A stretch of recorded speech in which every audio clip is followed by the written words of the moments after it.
영상 시작 전에 구독과 좋아요 한 번씩 눌러주시면 큰 힘이 됩니다. 할머니, 우리 엄마는 언제 돌아와요? 5살 손주 지우가 제 치마를 잡아당기며 묻는 순간 가슴이 덜컥 내려앉았습니다. 며느리 서현은 방금 전 커다란 여행 가방을 끌며 현관문을 나섰거든요. 어머니, 베트남 좀 다녀올게요. 뒤이어 나오는 서현의 엄마까지 둘 다 화려한 옷차림에 명품 가방으로 온몸을 치장한 모습이었습니다. 머리부터 발끝까지 값비싼 브랜드 물건들로 번쩍이더군요. 혹시 이런 상황 여러분도 겪어보신 적 있으신가요? 며느리가 친구들과 해외여행을 가면서 아이는 당연히 시어머니가 돌봐야 한다고 생각하는 거 말입니다. 저는 30년 동안 이 동네 골목에서 작은 빵집을 운영해왔어요. 새벽부터 일어나 빵을 굽고 저녁 늦게까지 가게를 지켰죠. 남편이 일찍 세상을 떠난 후 홀로 아들 도훈을 키웠고 이제는 사랑스러운 손주 지우까지 보살피고 있습니다. 그런데 며느리는 어떤가요? SNS 인플루언서 활동이라면서 매일 브런치 식당에서 감성 사진만 찍어 올립니다. 오늘도 여유로운 일상이라면서 커피 한 잔에 10,000원 이상을 쓰더군요. 집안일은 물론이고 지우 돌보기까지 모두 제 몫이 되었어요. 어머니 덕분에 마음이 놓여요. 말은 그럴듯하게 하지만 정작 지우가 아파서 병원에 데려가는 건 언제나 저였습니다. 한밤중에 열이 나서 응급실에 갈 때도 유치원 발표회 때도 마찬가지였죠. 지우의 첫 운동회 때도 서현은 친구들과 브런치를 즐기고 있었거든요. 도훈아, 너라도 한마디 해다오. 아들에게 조심스럽게 말했더니 말없이 고개만 떨구네요. 회사 업무가 너무 많다는 핑계로 늘 이런 식입니다. 아내 눈치만 살피며 제 편은 한 번도 들어주지 않아요. 어머니, 저희 세대는 효율적으로 사고하는 세대예요. 서현이 떠나기 전 던진 말이 계속 귓가에 맴돌았어요. 효율적이라니, 그럼 저는 비효율적인 사람이라는 뜻인가요? 베푸는 마음이 약점이 되는 시대인 걸까요? 그날 밤, 지우를 재우고 나서 홀로 거실에 앉아 깊은 생각에 잠겨 있었습니다. 영상 시작 전에 구독과 좋아요 한 번씩 눌러주시면 큰 힘이 됩니다. 밤늦도록 창밖을 보며 생각했어요. 정말 이대로 무력하게 지내야만 할까? 베이커리를 운영하며 많은 사람을 만났지만 왜 유독 집안일에만 이렇게 약해지는지. 마음 깊은 곳에서 이건 아니다 싶었어요. 그저 손주 준서 돌보는 할머니로 살기엔 제가 포기한 게 너무 많았거든요. 며느리 지수가 베트남으로 떠난 지 나흘째 되는 날이었죠. 평소처럼 준서와 아침을 먹고 있는데 휴대폰에 문자가 왔어요. 발신자는 법률사무소라고 찍혀 있더라고요. 소유권 전자 신청 완료. 신청인 윤지수의 그 순간 숟가락을 떨어뜨릴 뻔했지 뭐예요. 소유권이라니 무슨 소유권을 신청했다는 걸까요? 할머니, 괜찮아요. 옆에서 준서가 걱정스럽게 물었어요. 저는 다시 한번 그 문자를 읽어봤죠. 분명히 며느리 이름으로 뭔가 중요한 신청이 됐다고. 급하게 아들 현우에게 전화를 걸었어요.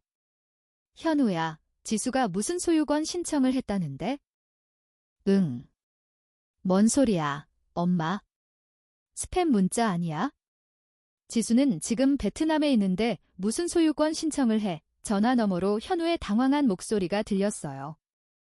하지만 제 가슴은 이미 격렬하게 뛰고 있었죠.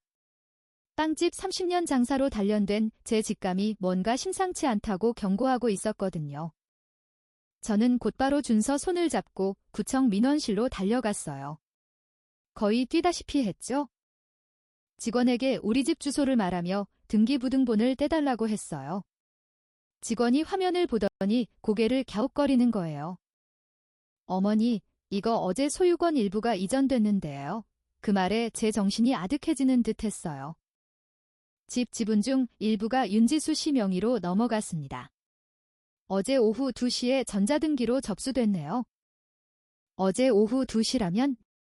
지수는 분명 베트남에 있을 시간이었는데요. 머리가 핑 돌고 온몸에 소름이 돋았어요. 영상 시작 전에 구독과 좋아요 한 번씩 눌러주시면 큰 힘이 됩니다. 제 명의 집 등기가 며느리 수아에게 넘어갔다니 대체 어떻게 이런 일이 가능한 거죠? 법률 대리인 사무실에서는 위임장이 있으면 본인이 아니어도 처리가 가능하다고 설명하더군요. 심지어 공증까지 받으면요. 위임장이라니 저는 단 한 번도 그런 서류에 서명하거나 인감 도장을 찍어준 적이 없는데 말이에요. 등기부등본을 손에 든 채 집으로 돌아오는 길, 다리가 후들거려 제대로 걸을 수가 없었습니다. 이게 대체 무슨 상황인 건지 머릿속이 새하얘지더군요. 집에 도착하자마자 수아에게 전화를 걸었습니다. 수아야, 너 지금 무슨 짓을 한 거야? 수아는 태연한 목소리로 대답했어요. 마치 아무것도 모르는 사람처럼 말입니다. 네. 어머니, 무슨 말씀이세요? 제가 소리쳤죠. 집 등기를 내 이름으로 바꿨잖아. 이게 어떻게 된 일이냐고. 그러자 수아는 그제야 덤덤하게 말했어요. 아, 그거요. 어머니, 합법적인 절차였어요. 세금 문제 때문에 꼭 필요한 일이었다고요. 합법적이라고? 내가 언제 허락했다고. 누가 그런 일을 허락했냐 말이야. 수아는 준호가 전부 처리했으며 제가 이미 동의한 것으로 알고 있었다고 변명했습니다.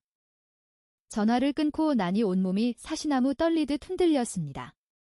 내가 언제 무엇에 동의했다는 걸까요? 그날 밤 준호가 집에 돌아왔을 때 저는 거실에서 아들을 기다리고 있었죠. 준호야, 앉아봐라. 너 정말 이 모든 일을 모른다는 거니? 집 등기 문제 말이야. 준호의 얼굴이 순간 딱딱하게 굳어지는 것을 보며 저는 직감했습니다. 아들도 역시 이 모든 사실을 알고 있었구나. 엄마를 언제부터 속였니? 준호는 당황하며 말을 돌렸습니다.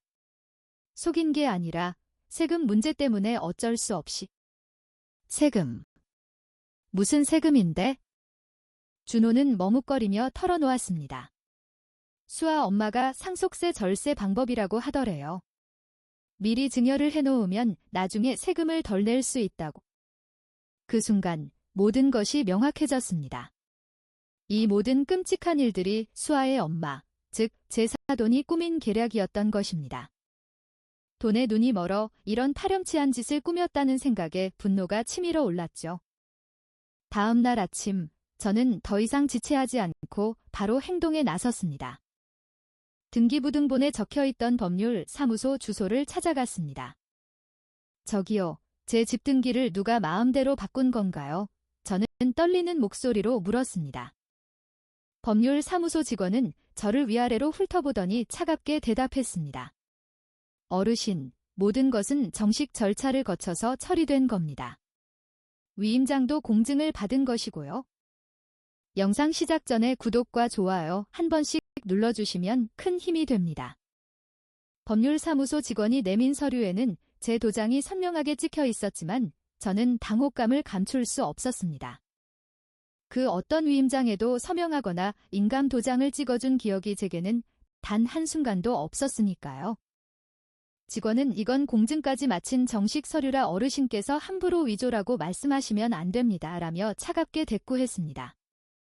그는 마치 제가 귀찮다는 듯 저를 내쫓으려는 태도로 일관하며 제 억울한 하소연을 들으려 하지 않았죠. 연세 드신 분들이 가끔 착각하는 경우가 있으니 아드님과 다시 상의해보시라는 말까지 덧붙였습니다. 제가 지금 기억력이 나빠 치매라도 걸렸다는 투의 말에 저는 속으로 분노가 치밀어 올랐습니다.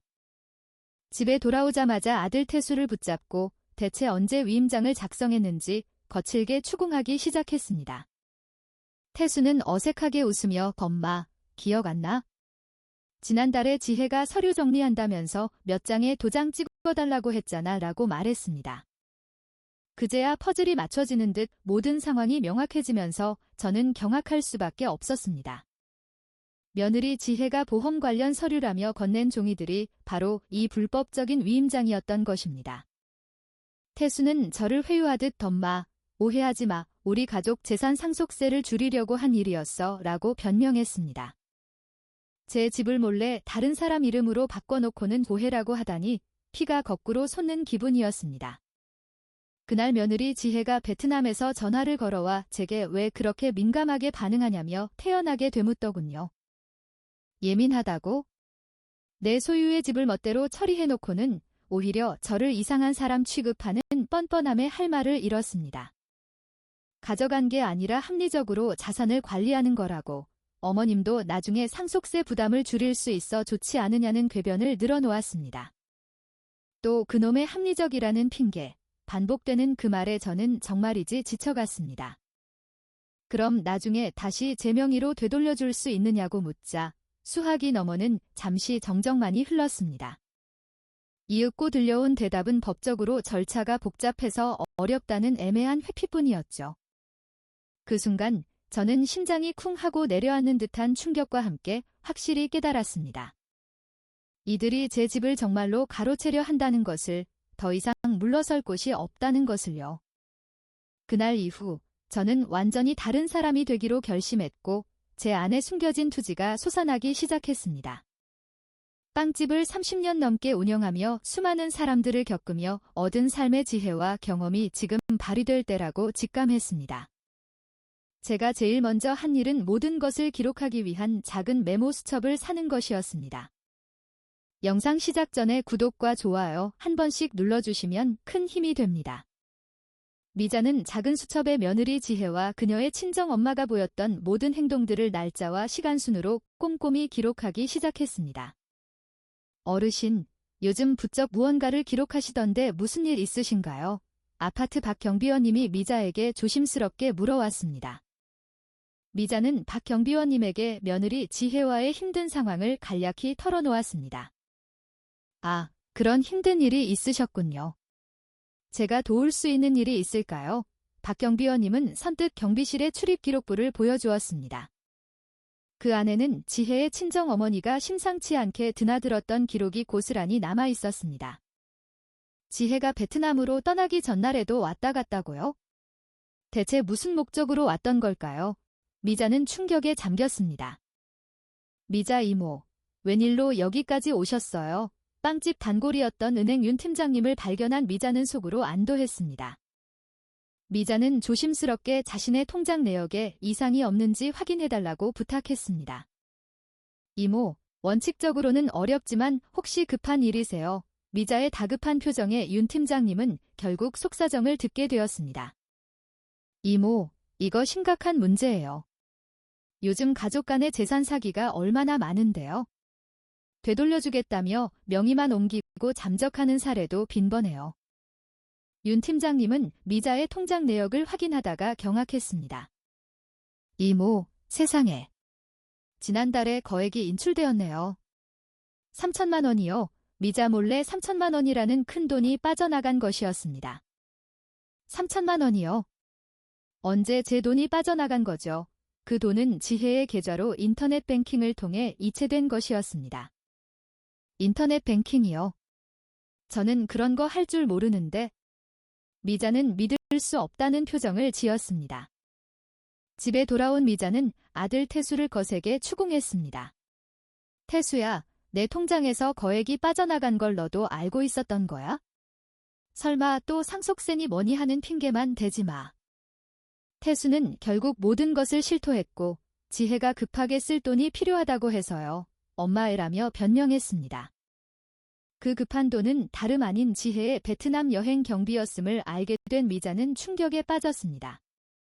마침 아파트 절도 사건으로 동네를 순찰하던 이 형사님이 미자의 집을 방문했습니다. 미자는 이 기회를 놓치지 않고 모든 사정을 털어놓으며 도움을 요청했습니다. 어르신, 이건 명백한 가족 사기 사건입니다. 미 형사님의 단호한 말에 미자는 다시 한번 충격에 휩싸였습니다. 위임장 위조, 무단 계좌 이체, 이 모든 것이 다 명백한 범죄 행위입니다. 이 형사님은 미자에게 앞으로의 법적 대응 방안에 대해 자세히 조언해 주었습니다. 영상 시작 전에 구독과 좋아요 한 번씩 눌러주시면 큰 힘이 됩니다. 은행 팀장님은 지금 당장 가압류를 신청하라고 강조했어요. 더 이상 제 돈이 새나가는 걸 막아야 한다는 거였죠. 가압류라뇨? 저는 생소한 용어에 되물었어요. 팀장님은 법적으로 재산을 묶어두는 절차라고, 그들이 함부로 손댈 수 없게 만드는 거라고 설명해 주셨어요. 다음 날 아침, 저는 주저없이 법원을 향했어요. 수많은 서류를 들고 긴 줄에 서 있는 동안 지난 30년간 빵집을 운영하며 쌓아온 저의 삶의 지혜가 헛되지 않았음을 깨달았죠. 이제는 정말 정면으로 맞설 때다. 저는 스스로에게 다짐했어요. 가압류 신청서를 제출하고 나니 마치 억눌렸던 체증이 내려가는 듯 마음이 후련했어요. 이제 지혜와 수정 씨가 제 소중한 재산에 더 이상 손댈 수 없을 테니까요. 하지만 저는 알았어요. 이건 기나긴 싸움의 서막일 뿐이라는 것을요. 가압류 소식을 접한 지혜는 태국에서 불이 나게 돌아왔어요. 다음 날 쾅 하고 현관문이 열리더니 지혜가 잔뜩 일그러진 얼굴로 들이닥쳤죠. 뒤이어 들어온 지혜의 엄마, 수정 씨의 얼굴 또한 마찬가지였어요. 어머니, 지금 이게 대체 무슨 짓이세요? 무슨 짓이라니. 내 것을 지키는 당연한 일을 하고 있을 뿐이다. 재산을 지키는 일요? 어머니 때문에 우리가 범죄자 취급을 받게 생겼다고요. 수정 씨가 앞으로 나서며 제게 따져 물었어요.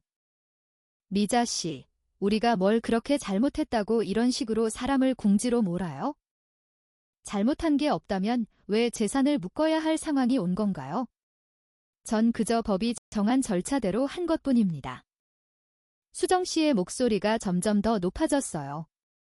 어머니 같은 분이 이렇게 나오시면 저희도 가만히 있지 않을 겁니다. 명예훼손으로 고소할 수도 있어요. 그들의 뻔뻔함에 저는 할 말을 잃었죠. 그날 이후 동네에는 이상한 소문이 타다하게 퍼지기 시작했어요. 미자 할머니 치매 온 거 아니야? 며느리한테 괜한 시비를 건다던데. 나이 들면 헛거지 보인대나. 아파트 로비에서 수정 씨가 다른 주민들에게 속삭이는 소리가 제 귀에 박혔어요.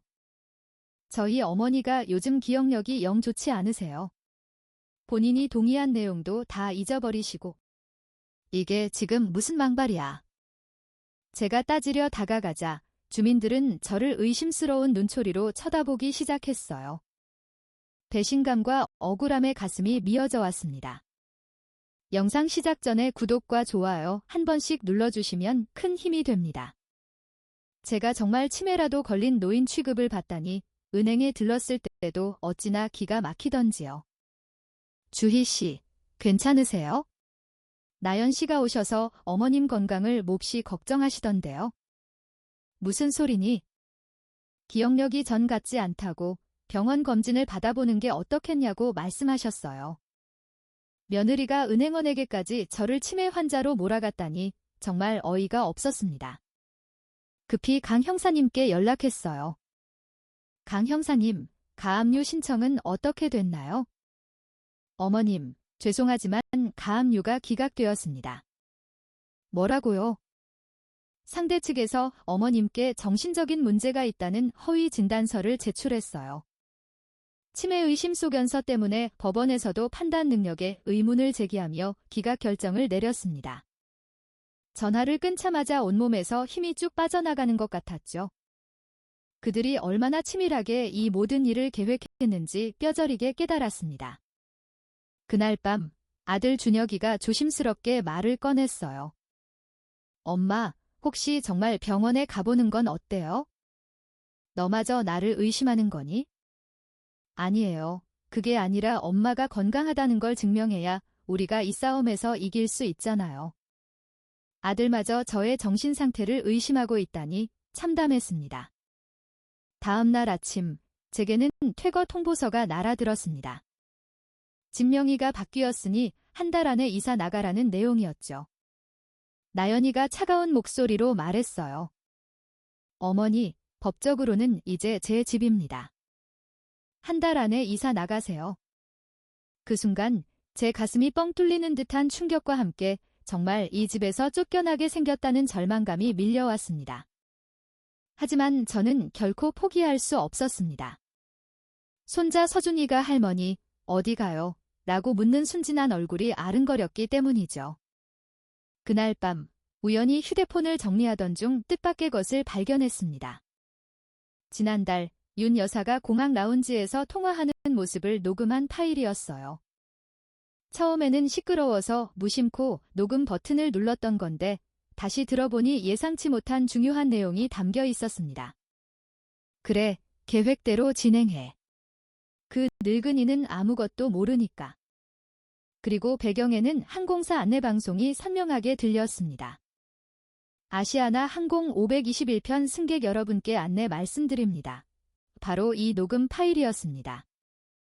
영상 시작 전에 구독과 좋아요 한 번씩 눌러주시면 큰 힘이 됩니다. 며느리 지혜가 해외에 있을 때 그녀의 엄마 수정씨가 혼자 국내에서 부동산 등기를 처리했다는 결정적인 증거를 마침내 찾아냈습니다. 드디어 이 끔찍한 상황을 뒤집을 무기를 손에 넣은 것 같았죠. 하지만 은정아, 이것만으로는 역부족이었어. 제가 어렵게 찾아낸 녹음 파일을 들어본 수사관 재민 씨는 고개를 저었습니다. 법정에서는 불법 녹음으로 간주될 수도 있고 그 내용만으로는 명확한 범죄 증거가 되기 어렵다는 답이 돌아왔습니다. 또다시 거대한 벽에 부딪힌 기분이었죠.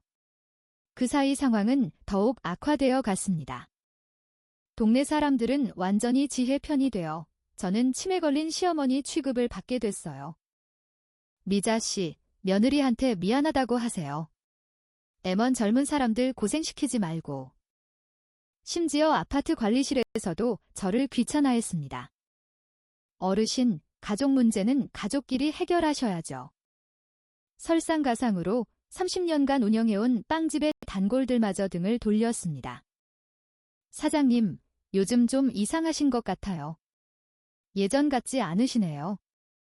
매출은 곤두박질 쳤고 평생 쌓아온 신뢰가 하루아침에 무너져 내렸습니다. 더 심각했던 건 제 손자 서준이었습니다. 할머니, 엄마가 할머니는 아프시다고 했어요. 서준아, 할머니는 안 아파. 그럼 왜 엄마랑 싸워요? 아이까지 혼란스러워하는 모습을 보니 마음이 갈기갈기 찢어지는 듯 했습니다. 어느 날 오후, 결국 혈압이 치솟아 그대로 쓰러지고 말았습니다. 응급실에 실려간 저를 본 의사 선생님은 심각한 스트레스가 위험하다고 경고했습니다. 스트레스가 심하시네요. 이런 상태로는 정말 위험합니다. 병상에 누워있는데 지혜와 수정이 면회를 왔더군요. 어머니, 이제 그만하세요. 저희도 어머니 건강이 걱정돼요. 병원비는 저희가 낼게요. 대신 더 이상 법적 문제는 일으키지 마세요. 수정은 쐐기를 박듯 덧붙였습니다. 어머니 연세에 이런 스트레스 받으시면 정말 치매가 올 수도 있어요. 또다시 치매 이야기라니. 이 사람들은 정말 저를 치매 환자로 만들 작정인가 봅니다. 퇴원하고 집에 돌아왔을 때 집안 분위기는 완전히 바뀌어 있었습니다. 영상 시작 전에 구독과 좋아요 한 번씩 눌러주시면 큰 힘이 됩니다. 퇴원 후 집에 돌아온 미자 씨는 눈앞의 광경에 크게 놀랄 수밖에 없었습니다. 그녀의 방에 있던 소지품들은 상당수 사라져 있었고 대신 거실에는 며느리 지혜 씨의 물건들이 잔뜩 늘어나 있었죠. 지혜 씨는 미자에게 어머니 짐은 제가 미리 정리해뒀어요 라며 무심하게 말했습니다. 미자는 내가 언제 내 짐을 정리하라고 시켰냐며 분노했지만 지혜, 냉정 지혜는 어차피 곧 이사 나가실 텐데요 라며 싸늘하게 답했습니다. 아들 태수마저 미자 씨와 눈도 마주치지 않은 채 완전히 아내 편을 들고 있었습니다. 그날 밤 미자 씨는 홀로 방에 앉아 하염없이 눈물을 흘렸습니다. 모든 것이 끝났다고 더는 희망이 없다고 느껴지는 순간이었습니다. 하지만 흐느끼던 그녀의 머릿속에 문득 오래전 세상을 떠난 남편이 남겨준 시골 땅이 떠올랐습니다. 예전에 시청에서 그 지역 일대가 개발될 예정이라는 연락을 받았던 기억이 스쳤습니다. 그래, 아직 끝이 아니야. 그녀는 희미한 희망과 함께 마지막 히든카드가 남아있음을 깨달았습니다. 다음 날 아침, 미자 씨는 서둘러 시골 땅 관련 서류들을 찾아 시청으로 향했습니다. 그 산림지역 개발 보상금이 대략 얼마나 예상되나요? 그녀의 질문에 담당 직원은 어르신, 약 3억 원 정도 예상됩니다 라고 답했습니다. 3억이라고요? 미자. 계획 그 순간 미자 씨의 머릿속에 완벽한 역습 계획이 번뜩였습니다. 이 땅을 미끼로 삼아 자신을 등친 자들에게 한 방 먹일 때가 온 것이었습니다. 다음 날 미자 씨는 며느리 지혜 씨를 따로 불러 이야기를 꺼냈습니다. 지혜야, 너한테 할 말이 좀 있다. 어머니, 무슨 말씀이세요? 사실 내 아버지가 오래전에 시골에 땅을 하나 남겨뒀어. 그 말을 들은 지혜 씨의 눈빛이 순간 예리하게 변했습니다. 땅이요. 어떤 땅인데요? 그곳이 곧 개발되면 꽤 큰 보상금이 나올 것 같구나. 얼마나요? 대략 3억 원 정도 될 것 같아. 놀랍게도 지혜 씨는 즉시 태도를 180도 바꾸며 살갑게 굴었습니다. 어머니, 왜 이렇게 중요한 땅을 미리 말씀 안 해주셨어요? 저희한테도 알려주셨어야죠. 미자 씨는 너희가 내 말을 제대로 듣기나 했냐며 속으로 비웃었지만 지혜, 가식 겉으로는 앞으로는 어머니께 더 잘할게요. 그 땅에 대해 더 자세히 알려주세요. 라는 말에 속아 넘어가는 척했습니다. 역시 돈 얘기가 나오니 돌변하는구나. 미자 씨는 씁쓸하게 생각했습니다. 미자 씨는 일부러 더 상세한 정보를 흘려주었습니다. 다음 주에 보상 계약 날짜가 잡혔다고 연락이 왔어. 다음 주라고요? 어머니, 그런 중대한 일은 혼자 진행하시면 안 돼요. 그래. 그럼 같이 갈래? 당연하죠. 제가 함께 가야죠. 그날 밤, 미자 씨는 지혜 씨가 친정엄마 수정 씨에게 전화하는 소리를 엿들었습니다. 엄마. 시어머니가 3억짜리 시골 땅을 숨겨두고 있었어. 뭐? 3억이라고? 그거 무조건 우리가 손에 넣어야 해. 미자 씨는 이제 자신의 계획이 순조롭게 진행되고 있음을 확신했습니다. 영상 시작 전에 구독과 좋아요 한 번씩 눌러주시면 큰 힘이 됩니다. 제가 세운 계획은 완벽하게 흘러가고 있었습니다. 곧바로 태호에게 연락을 취했어요. 태호야, 다음 주 화요일에 잠복 수사 가능할까? 선자 이모, 무슨 일이신데요? 드디어 결정적인 한 방을 날릴 때가 왔단다. 화요일 오전 청록마을 주민센터에서 땅 보상 계약을 하기로 했거든요. 예상대로 은서와 그녀의 엄마, 정숙 씨가 함께 따라왔습니다. 어머니, 계약서에 서명하시기 전에 저희가 먼저 꼼꼼히 확인해야죠. 어머니 혼자서는 이렇게 복잡한 서류 내용을 다 이해하기 어려우실 거예요. 또다시 제 나이를 들먹이며 걱정하는 척하는 그들의 뻔한 수작이었습니다. 주민센터에 도착하자 개발업체 직원이라고 소개하는 남자가 기다리고 있었어요. 사실 그는 태호가 미리 섭외해둔 위장 형사였습니다. 자, 그럼 계약을 진행하겠습니다. 먼저 토지 소유권 확인부터 시작하죠. 그때 은서가 한 발 앞으로 나섰습니다. 제가 며느리인데요. 혹시 제가 대신 계약을 진행해도 될까요? 대신 계약 말씀이십니까? 네, 여기 위임장이 있습니다. 은서가 가방에서 서류를 꺼내는 바로 그 순간 숨어있던 수사관들이 일제히 튀어나왔어요. 경찰입니다. 모두 그 자리에서 꼼짝 마십시오. 은서와 정숙 씨의 얼굴이 순식간에 새하얗게 질렸습니다. 이게 대체 무슨 일이에요? 태호가 다가와 냉정하게 말했습니다. 위임장 위조, 사문서 위조, 그리고 사기 혐의로 두 분을 체포합니다. 뭐라고요? 위조라니요. 그럴 리가 없어요. 그럼 이걸 어떻게 설명하시겠습니까? 태호는 그녀들의 눈앞에 공항 출국장 영상을 보여줬습니다. 정숙 씨가 은서의 베트남 출국 당일 법률 상담소에서 나오는 모습이 선명하게 찍혀 있었죠. 그리고 이것도 보시죠. 제가 녹음한 파일과 함께 은행 내부 CCTV 영상까지 공개했습니다.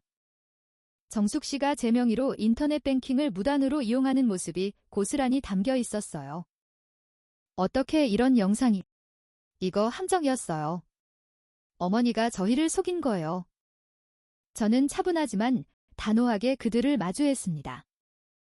속인 건 너희들이야. 30년 동안 식당을 운영하며 사람 보는 눈을 키운 게 헛되지 않았구나. 어머니, 저희가 언제 그랬다고. 증거가 이렇게 명백한데 이제 와서 무슨 변명을 하겠다는 거니? 영상 시작 전에 구독과 좋아요 한 번씩 눌러주시면 큰 힘이 됩니다. 사위의 어머니, 즉 혜주의 엄마인 나 회장은 끝까지 발악하며 저에게 억울함을 호소했죠. 정숙 씨, 당신도 무사하지 못할 거야. 명예훼손으로 고소할 테니 두고 봐, 라고 말했지만 저는 단호했습니다. 고소. 좋아요. 저는 당신들을 사기죄로 맞고소할 테니까요. 그 순간 수갑이 혜주의 손목에 채워졌습니다. 혜주는 울먹이며 저를 바라보았죠. 어머니, 저희는 가족이잖아요. 어떻게 이러실 수 있어요? 저는 차갑게 응수했습니다. 가족이라면 가족답게 행동했어야죠. 그날 오후, 검찰에서 뜻밖의 소식이 들려왔습니다. 압수수색 결과 제 명의의 다른 계좌에서도 돈이 추가로 발견되었다는군요. 당초 파악했던 3천만 원 외에도 혜주 모녀는 여러 계좌를 만들어 총 8천만 원을 빼돌린 것으로 드러났습니다. 그들의 치밀함과 뻔뻔함에 저는 다시 한번 경악할 수밖에 없었습니다. 은행에서도 연락이 왔는데 다행히 혜주 모녀 명의의 계좌가 동결되었고 진명이도 원상복구 절차에 돌입했다고 합니다. 저를 도와주었던 유진 씨는 기쁜 목소리로 말했죠. 정숙 할머니 덕분에 저희도 은행 내부 보안 시스템을 다시 점검하고 강화할 수 있었어요. 그날 저녁, 아들 동욱이가 의기소침한 모습으로 집으로 돌아왔습니다. 엄마, 정말 죄송해요. 이제 와서 이런 말을 해도 소용없겠지만 엄마 말이 다 옳았어요. 저는 정말 한심한 아들이었습니다.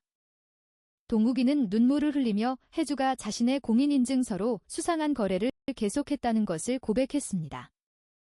엄마, 사실 알고 있었어요.